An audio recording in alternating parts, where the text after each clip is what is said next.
Taste the Daily. Tiruppur மாவட்டம் உடுமலையில் நடைமேடை மேம்பாலத்தை பயன்பாட்டிற்கு கொண்டுவர விடியா திமுக அரசு நடவடிக்கை எடுக்க வேண்டும் என மக்கள் வலியுறுத்தியுள்ளனர். உடுமலை பேருந்து நிறுத்தம் பகுதியில் சாலையை கடக்க முடியாமல் மக்கள் திணறி வருகின்றனர். இதனால் அப்பகுதியில் போக்குவரத்து நெரிசல் மற்றும் விபத்துக்கள் அதிகரித்து வருகிறது. இந்நிலையில் பேருந்து நிறுத்தத்தின் அருகே தேசிய நெடுஞ்சாலைத்துறை சார்பில் நடை மேம்பாலம் கட்டப்பட்டது. இந்த பணி முடிந்து 3 ஆண்டுகள் ஆகியும் பயன்பாட்டிற்கு கொண்டு வராததால் இரும்பு கம்பிகள் துருப்பிடித்தும் லிப்டுகள் பழுதடைந்தும் காணப்படுகிறது. இதை விரைவில் மக்கள் பயன்பாட்டிற்கு கொண்டு வர வேண்டும் என விடியா திமுக அரசை மக்கள் வலியுறுத்தியுள்ளனர். சென்னை கொண்டித்தோப்பில் தண்ணீர் தொட்டியில் விழுந்த 5 வயது சிறுமி உயிரிழந்ததை தொடர்ந்து 4 பேர் மீது போலீசார் வழக்கு பதிவு செய்து விசாரணை நடத்தி வருகின்றனர். ஒடிஷாவைச் சேர்ந்த கிருஷ்ணா என்பவர் சவுகார்பேட்டை பகுதியில் குடும்பத்துடன் கட்டிட வேலை செய்து வந்த நிலையில் தரைத்தளத்தில் விளையாடிக் கொண்டிருந்த அவரது 5 வயது மகளை காணவில்லை என்று தேடியுள்ளனர். இதனையடுத்து கட்டிடத்தின் தரைத்தளத்தில் உள்ள தண்ணீர் தொட்டியில் சிறுமி மயங்கிய நிலையில் கிடந்தார்.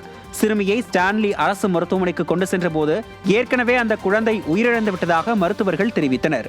இது தொடர்பாக கட்டிடத்தின் உரிமையாளர் ரூபாராம் சௌத்ரி உட்பட 3 பேர் மீது 7 கிணறு போலீசார் வழக்கு பதிவு செய்து விசாரணை நடத்தி வருகின்றனர்.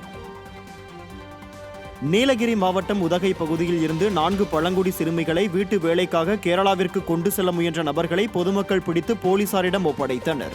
உதகை கூடலூர் அருகே ஸ்ரீமதுரை ஊராட்சிக்குட்பட்ட சேமுண்டி என்ற பழங்குடியின கிராமத்தில் கேரள மாநில பதிவெண் கொண்ட சொகுசு காரில் 4 சிறுமிகளை சிலர் ஏற்றிச் செல்ல முயன்றுள்ளனர்.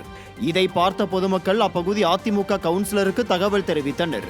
இதையடுத்து சம்பவ இடத்திற்கு வந்த கவுன்சிலர் பொதுமக்கள் உதவியுடன் சொகுசு காரை தடுத்து நிறுத்தியுள்ளனர். தகவல் அறிந்து சம்பவ இடத்திற்கு வந்த போலீசார் சிறுமிகளை மீட்டு விசாரணை மேற்கொண்டனர். மேலும் இந்த பகுதியில் இருக்கும் சிறுமிகளை கேரளாவிற்கு அழைத்துச் சென்று வீட்டு வேலையில் ஈடுபடுத்தப்படுவதாக அப்பகுதி மக்கள் குற்றம் சாட்டியுள்ளனர். இதனிடையே சிறுமிகளை கேரளாவிற்கு அழைத்துச் செல்ல முயன்ற தம்பதியிடம் போலீசார் விசாரணை மேற்கொண்டனர். விடியா திமுக ஆட்சியில் அப்பாவி சிறுமிகளின் பாதுகாப்பு கேள்விக்குறியாகி உள்ளதாக பொதுமக்கள் கவலை தெரிவித்து வருகின்றனர். பிரசிடெண்ட் வந்துட்டு எஸ்ஐக்கு கால் பண்ணிவிட்டு அங்கே வந்தாங்க. வந்து பார்க்கும்போது குழந்தைங்கள வண்டியில் ஏற்றிட்டு இருந்தாங்க. அந்த ட்ரைபிள்ஸ் குழந்தைங்க எல்லாமே ஏஜ் குறைஞ்ச குழந்தைங்க. அந்த அடிப்படையில் வந்துட்டு குழந்தைங்களையும் அந்த வண்டியும் கொண்டு வந்து போலீஸ் ஸ்டேஷன்லேயே வச்சாங்க. அப்போ அதோட நடவடிக்கை இப்போ போயிட்டுருக்கு.